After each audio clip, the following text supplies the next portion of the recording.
Hello guys! Welcome back to my channel. Today's vlog po ay magluluto tayo ng simpleng ulam. Ang tawag namin dito ay dinengdeng or inabraw, Ilocano dish. Ang ingredients natin dito guys ay puso ng saging or yung sabunganay sa Ilocano at saka saluyot. Madali lang lutuin to guys, kaya samahan nyo ako sa aking pagluluto. Let's go!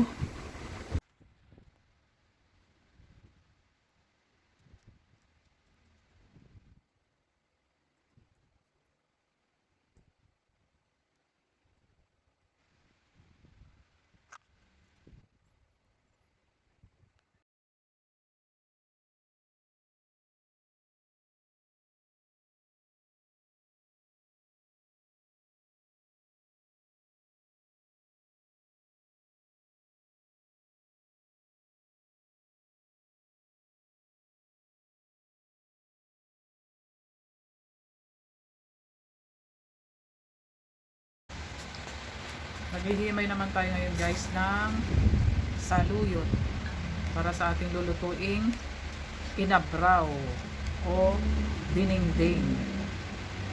Dinengdeng na puso ng saging at saluyot.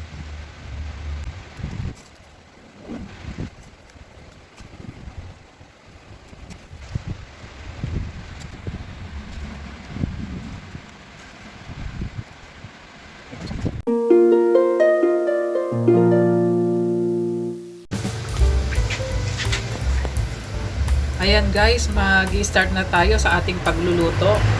Nagpapakulo na ako dito guys ng tubig. At ilalagay natin yung ating luya. Itong ating sibuyas.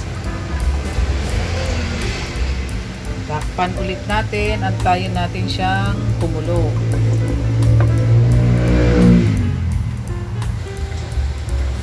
Ayan guys, pwede na natin ilagay yung ating bagoong sa ating nilulutong inabraw na puso ng saging at saluyot. Kuluan nga lang muna natin ng konti yung ating bagoong bago natin ilagay yung ating puso ng saging. Check natin guys yung ating niluluto, kuluan na. Kaya pwede na natin ilagay yung ating puso ng saging. Ito guys ay nahugasan ko na. Wow, ang bango ng bagoong, amoy na amoy.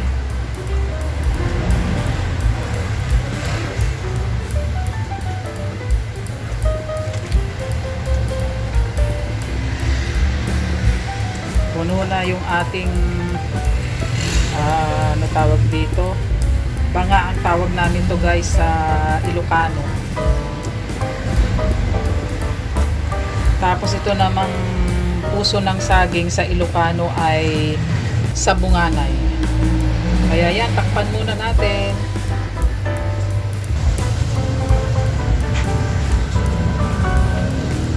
Ayan guys, check natin ulit yung ating niluluto. Ayan, kuluan na. Kaya baliktarin natin yung ating puso ng saging or sabunganay sa Ilocano. Naamoy ko na guys yung amoy ng bagoong, sarap. At pwede na rin natin guys ilagay yung ating saluyot. Ayan guys, yung ginutay-gutay natin kanina at hinugasan ko na rin.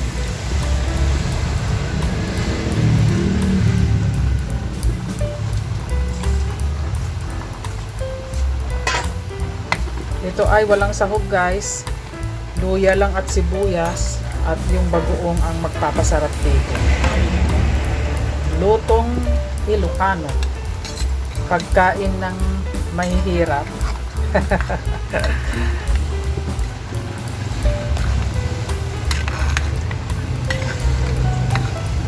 Ayan. Pailalim lang natin guys yung saluyot. Para manuot yung lasa ng bagoong. Takpan natin ulit. Update guys sa ating nilulutong dinengdeng. Yan guys. Ito na yung ating dinengdeng na puso ng saging at saluyot. Ready to serve na to guys.